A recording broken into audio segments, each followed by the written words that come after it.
Do you remember that I'm at capacity meme? It was really popular back in 2018 or 19. If you can't seem to recollect, no worries, let me jog your memory. A Twitter user named Melissa shared a thread about a friend reaching out to her and wanting to vent about some life stuff. And Melissa responded with this. I'm at capacity right now and this is a lot of emotional labor. So I don't think I have the bandwidth to hold space for you. So could we connect at a later time or date? I have no idea what Melissa sounds like, but in my head, this is it. The internet obviously went berserk with the memes because of how cold and robotic this message comes across as, especially when sending it to a friend. Oof.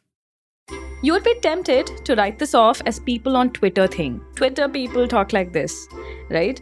But trust me, I had a colleague, past tense, who would use words like gaslighting, narcissistic, cognitive load, emotional labor, so much in regular everyday conversations. And I was just like, I always felt so inadequate to respond, constantly afraid of saying the wrong thing. This sort of language, which is called therapy speak, has become quite popular in the workplace because therapy has become quite popular in general. Young Indians are actively taking care of their mental health. 44% increase in consultation is what Tracto is indicating. The thing that I didn't know and I wish I had is that the sooner you learn how to respond to therapy speak, the easier it is to set the tone for all the conversations going forward. Especially when you're starting a new job, the first thing you probably notice is what your workplace sounds like, how your team communicates with each other, how they ask for and receive help, and most importantly, the language they use. Talking like them and sounding like them is probably really important to you. So let's get into why there is so much psychobabble in the world of work and how to deal with it in a less stressful, chill, relaxed way. Okay, that was a long intro. I'm at capacity right now, so I'll come back after the theme music. Welcome to the first 2 years. I am Akshaya Chandrasekaran, and this is the show where we ask and answer some of the toughest questions around work. Season 1, Episode 2.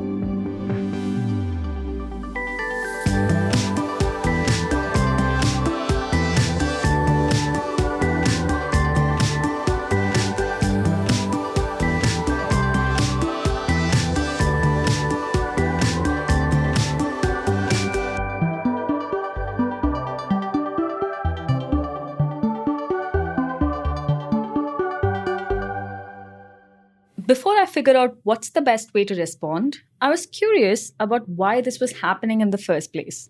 What changed? Well, more and more people don't want to live a dual life at work and outside. And more people wish to be treated like human beings in the workplace. If you need data to back it up, here it is.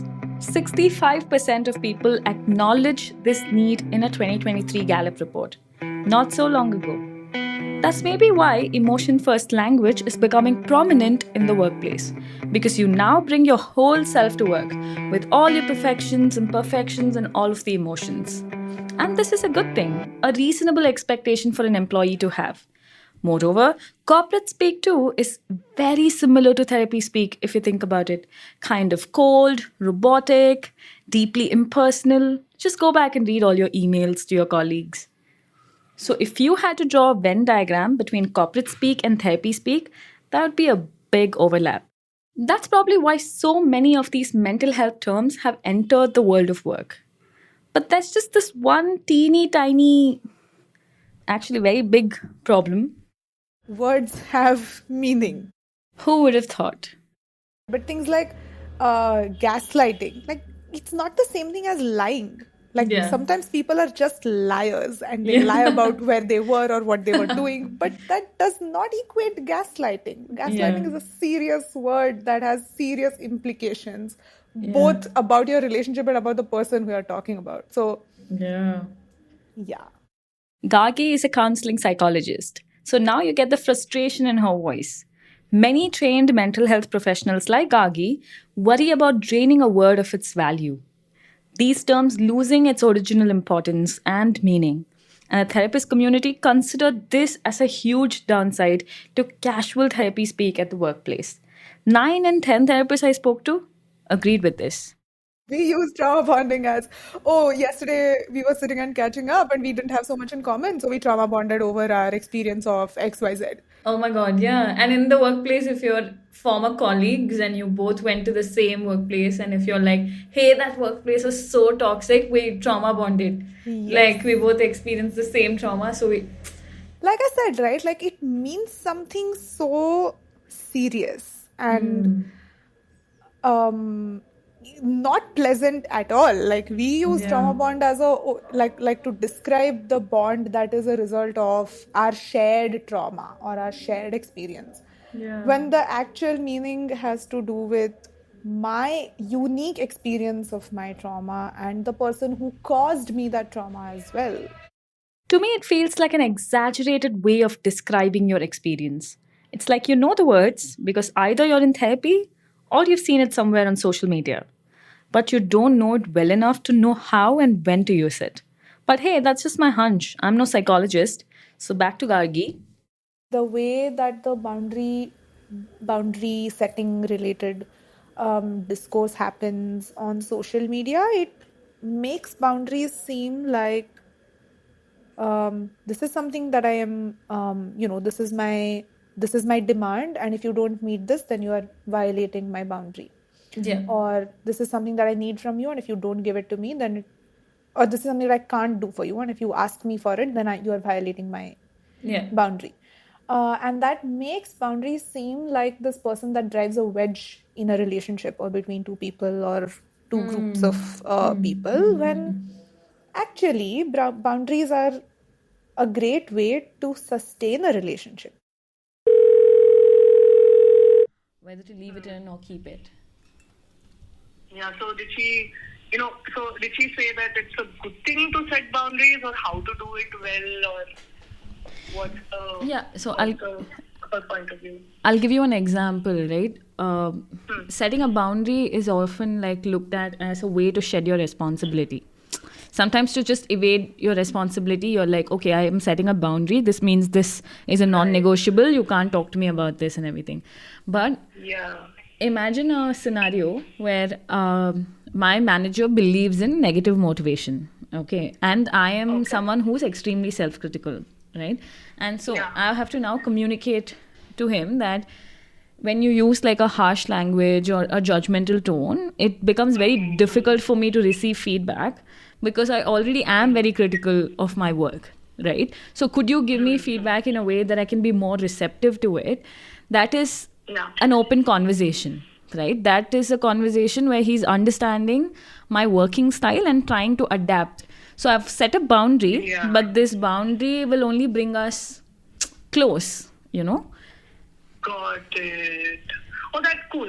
So what you're saying is that, like, usually if I think of it, it's like setting a boundary is like limiting, like the word itself is limiting, right? Like you set a boundary, set a border, put up a wall or something like that.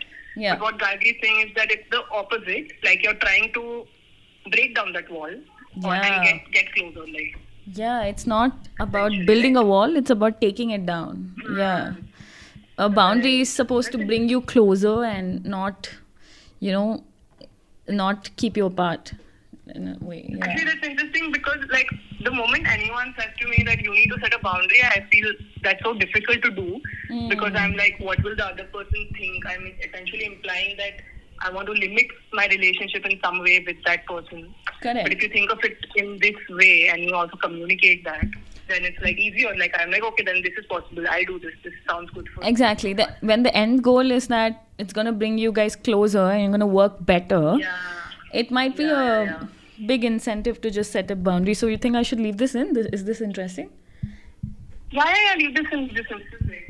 This is very nice. Okay. I'm recording this call, by the way. Okay then. Cool. My cameo. Yes. Thanks, Anushka. Okay, cool.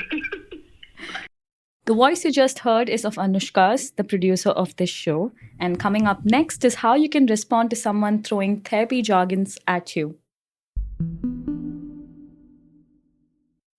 So what I found in my research is, and I do a lot of research on retention, but people who survive the first 60 days, which is the first 2 months, and then 90 days, which is 3 months, have a higher chance of staying 6 months. If they spend 180 days, they are able to make a lot of social adjustments. Radhika Bhalla is an organizational psychologist, and this is right up her alley. She believes that the onus is not just on the individual who's responding, but the companies have a role to play too. I spoke to a series of Gen Zs as a part of my research, and this also explains why they resort to therapy speak, is when they walk in, they get absolutely, in a lot of organizations, absolutely no love, which means you walk in, there is just a set of rules that are put on you suddenly you're expected to perform, fit in. There is no space to feel misadjusted, to feel lost, for somebody to help you through your first Running. Yeah, you're hitting the ground running, you're left on your own, trying to figure out the ropes, and then you do not know how you're feeling, and you will resort to labels. Because who is this one person who is helping you transition? Everybody comes and goes. The trainer comes and goes, induction comes and goes, HR comes and goes. Your manager has no time because the manager is anyway reeling under a lot of goals and targets. So what does this young person do in the first 3 months? The person is completely lost. So now doesn't know what to do, will start labeling because they do need a vocabulary to express themselves. Yeah. And you aren't giving them one.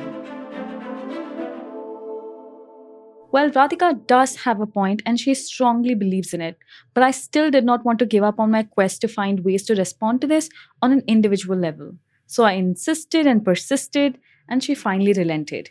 Here's what I found out. Radhika and I talked about reframing it in your head. If someone comes to you and says, "You are making me anxious," what they're really saying is, "I feel anxious in your presence."